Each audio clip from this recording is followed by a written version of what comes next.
Hello everyone and welcome back to the Movies and Milk 30 Day Film Challenge. We are drawing ever closer to the end of this series, although I would imagine it's very sad for our viewers. Michael is going to have one of the best Julys of his life. That I am, Matthew, son. That I am. You could say that I am anticipating it. Anticipating it. I need to go and get some milk for today's video. There's none left in the fridge, so I guess I'll need to go to the shops.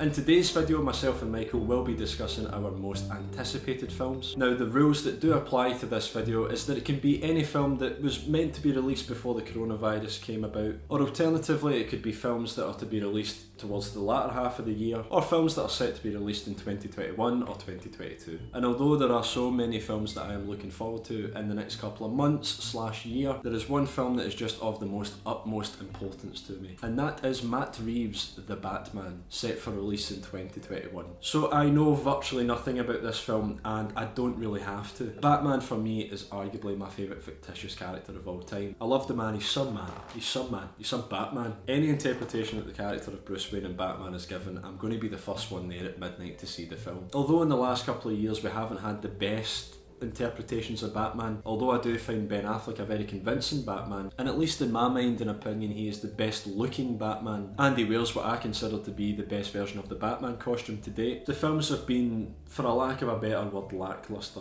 However, with Matt Reeves' The Batman, they seem to be going in a completely different direction, and I absolutely love it. Robert Pattinson was cast as the titular character, which at first came to me as such a surprise. I didn't know how to feel about it. I did take a couple of days to process it, and although I do believe that Robert Pattinson is a very underrated actor and a very capable actor, he's brilliant in a lot of the films that he's done. Of course, outside and forby the Twilight saga, he's proven himself to be a brilliant actor. 2019's The Lighthouse, starring Robert Pattinson and Willem Dafoe, was one of my favourite films of last year, and his performance in that film was unlike anything I'd ever seen of him. We have had our first look at the Bat costume, and although I do love the costume itself, the cowl, of course, only given by the set photos, I'm still not particularly sure of it. It does look a little bit gimmicky. I still think the ears are a bit too big. However, that could very well just be the stuntman's cowl, I don't know. Of the official promotional works that have been released regarding the Batman, I think everything looks fantastic. The Batman suit reveal trailer was brilliant. I loved it. I loved the direction that they were going, and the music and the composition that they're providing for the new Batman theme sounds incredible. The casting choices so far,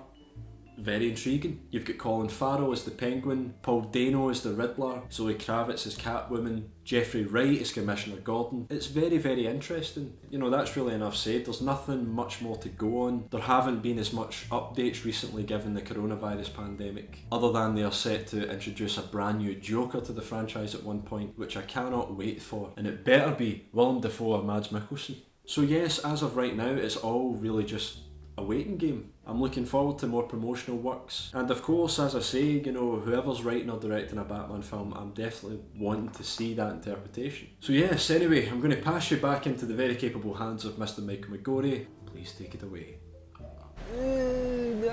Can I go? Can I go? Oh, wait for this van to pass. Thank you very much, Matthew. I'm just heading to the shop to get some milk now. I'll make this a quick one because I will end up distracting myself and crashing the car. So like Matthew, there are many films that I'm very much looking forward to. Last Night in Soho, the next James Bond movie, Knives Out 2, they're all films that I'm heavily anticipating. But the film that I decided to go for was the film that was literally just about to come out before the theatres closed down for good.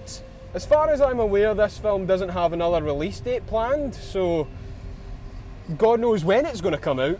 The film in question is Promising Young Woman, starring Carey Mulligan.